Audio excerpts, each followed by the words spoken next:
අයිබෝන් යාළුවනේ අපි අද වීඩියෝ එකෙන් ඔයාලට අරගෙන එන්නේ බොහෝ අනුවස් ඇති මිනුවන්ගොඩ ප්‍රදේශයේ කාතරත් ප්‍රසිද්ධ වැගොව්ව ගලේ දේවාලය බුදුබිම ගැනයි. දැන් වෙලා උදේ 7:30යි.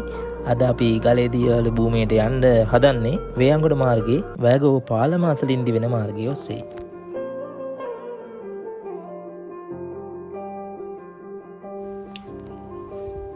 අපි මේ යන මාර්ගය ගැන කතා කරොත් මේ මාර්ගයේ ප්‍රතිසංස්කරණ කටයුතු පවා සිදු කරනු ලබන්නේ ගලේ දේවාලයට ලැබෙන ආධාර මගින්.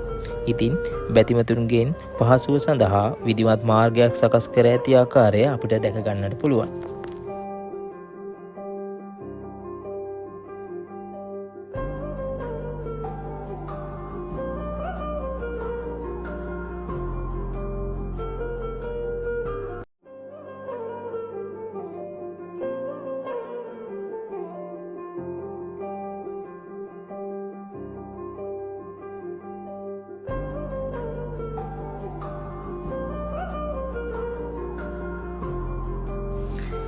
ඒ වගේම පූජා භූමියට පිවිසෙන මාර්ගයේ දෙපස තිබෙනා වූ වෙළඳසැල් වලින් ඔයගොල්ලන්ට මල් මාල, සුවඳ දුම්, හඳුන් කූරු, සකසන ලද පූජා වට්ටි වැනි දේවල් මිලදී ගන්නටත් හැකියාව තිබෙනවා.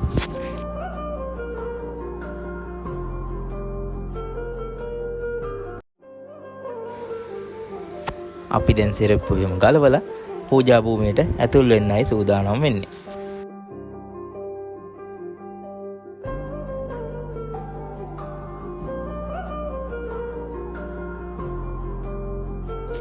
හිතේ ප්‍රශ්න කොච්චර තිබ්බත් ඒ ප්‍රශ්න අමතක කරන්නට තරම් ශක්තියක් මේ පින්බිම තුල ඇති බව නොඅනුමානයි.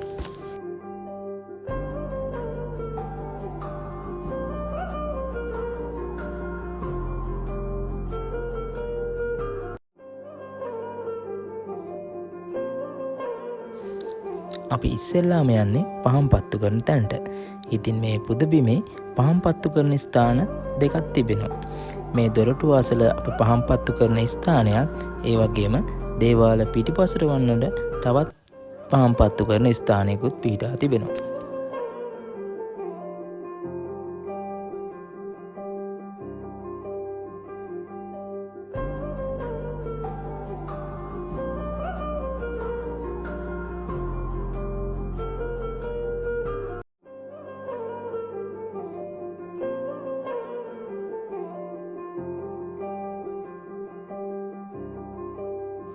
අපි පහන් පත්තු කරලා හඳුන් කූරුත් පත්තු කරලා දැන් අනිත් පහන් පත්තු කරන තැනට යමු.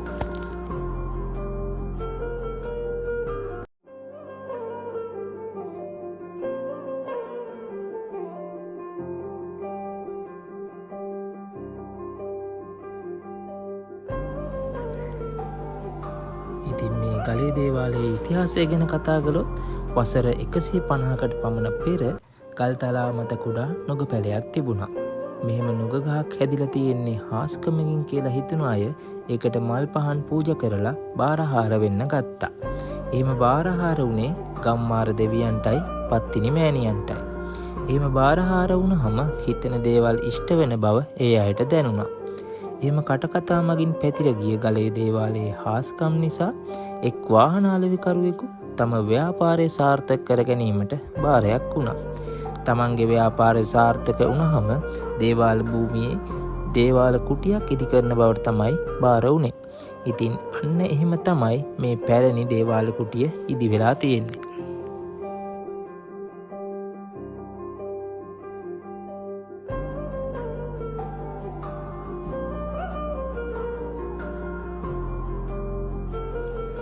ඉතින් මේ ගලේ දේවාලයේ හාස්කම් වලට අමතරව විශේෂත්වයක් වන්නේ මේ දේවාලයේ වැඩ කටයුතු සඳහා කිසිදු කපු මහතෙකු නොමැති වීමයි.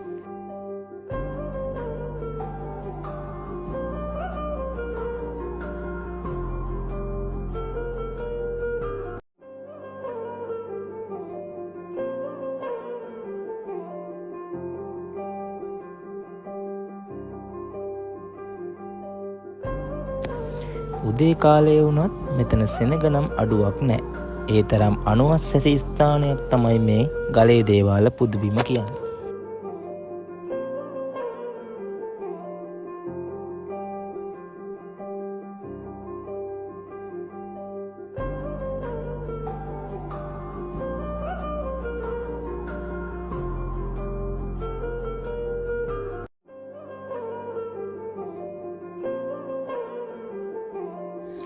මේ තියෙන ලිඳෙන් තමයි ඉස්සර මිනිස්සු වතුර අරගෙන මල් දෝණය කරලා තියෙන්නේ. දැන් නම් ඒ ලිඳ සුරක්ෂිතව වහලා තමයි තියෙන්නේ.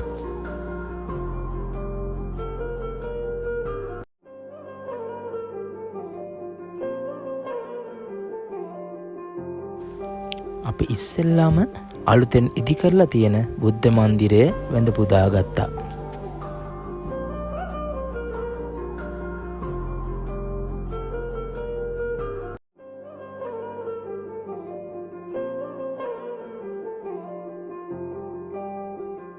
ඒ වගේම මේ රන් වැටකින් වට කරලා තියෙන්නේ පැරණි ගල් තලාව. තමන්ගේ සිතේ සෙත් සාන්තිය උදෙසා අදටත් මෙතෙන්ට එන බැතිමතුන් මෙම ගල් තලාව මතට පඬුරු පූජා කර ඇති අයුරු දකින්නට ලැබෙනවා. ඉන්පසු දෙවියන් උදෙසා මල් පූජා කළා.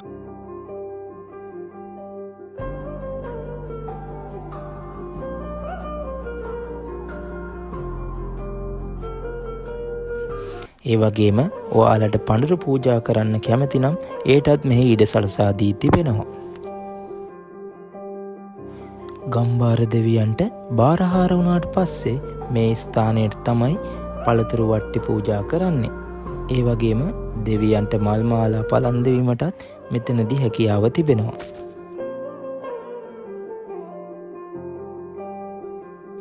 ඒ වගේම ගලේ දේවාල පුදුබිමේ ඇති විශාල ගම්භාර දේව පිළිමය තමයි මේ ඔබට දැක ගැනීමට ලැබෙන්නේ. මෙම ස්ථානය අලංකාර දිය කඩත්තකින් වට වෙලා තියෙනවා. මෙතනට සැදැහැවතුන් විලිඳ මී පැණි මල් වගේම ගිලන්පස ආදියත් පූජා කර තිබෙනවා. බාරහාර වීම සඳහා පඬු ගැට ගැසීමට වැටක් සකසා ඇති අයුරුයි මේ. බැතිමතුන්ට වන්දනාමාන කිරීමට දේව කන්නලව්ව සහිත පත්‍රිකාද මෙම ස්ථානයේ තබා තිබෙනවා.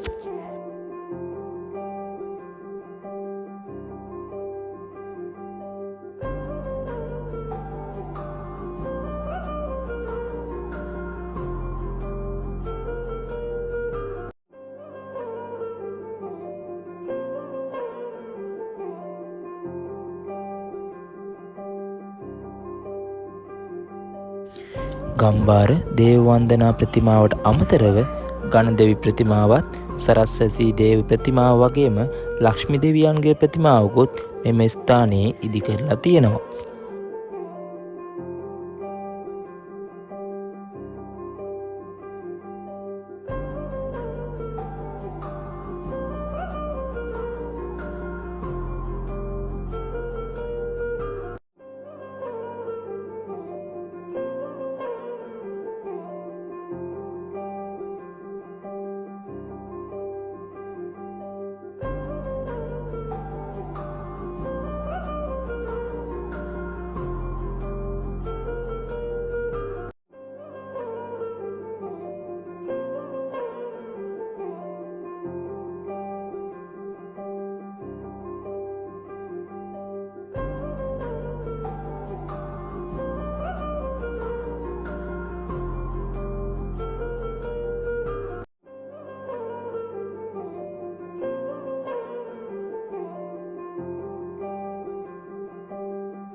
මේ ස්ථානයේ තමයි පූජාවට්ටි සකස් කිරීමට පහසුකම් සලසා දී තිබෙන්නේ.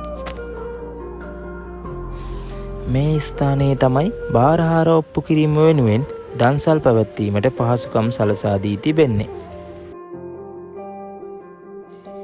මෙහි තවත් පසකින් ආසියාවේ විශාලතම ගම්භාර දේව ප්‍රතිමාවත් ඉදිවෙමින් පවතිනවා. ඔබටත් හැකියාව තිබෙනවා ඒ වෙනුවෙන් ආධාර කිරීමට.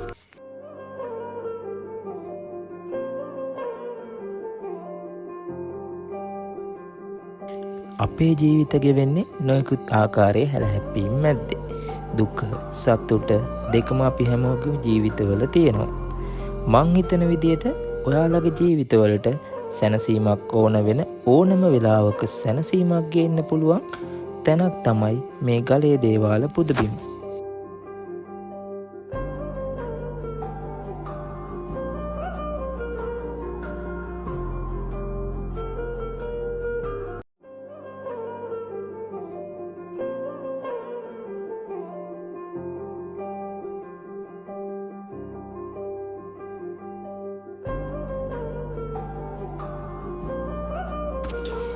මේ විදියට තමයි අපි අපේ අද ගමන ඉවර කළේ.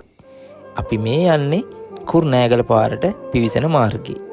ඔයාලට ගලේ දේවාල පුදබිම වන්දනාමාන කරගන්න එනවනම් ඕගොල්ලන්ට මිනුවන්ගොඩ කුරුණෑගල පාරේ එන්නත් පුළුවන්. මිනුවන්ගොඩ වේයන්ගොඩ පාරේ ඇවිල්ලා එන්නත් පුළුවන්. තවත් මේ වගේ වීඩියෝ බලන්න ඕන නම් අපේ channel එක subscribe කරලා තියාගන්න. අදට මං ගිහිල්ලා එන්නම්.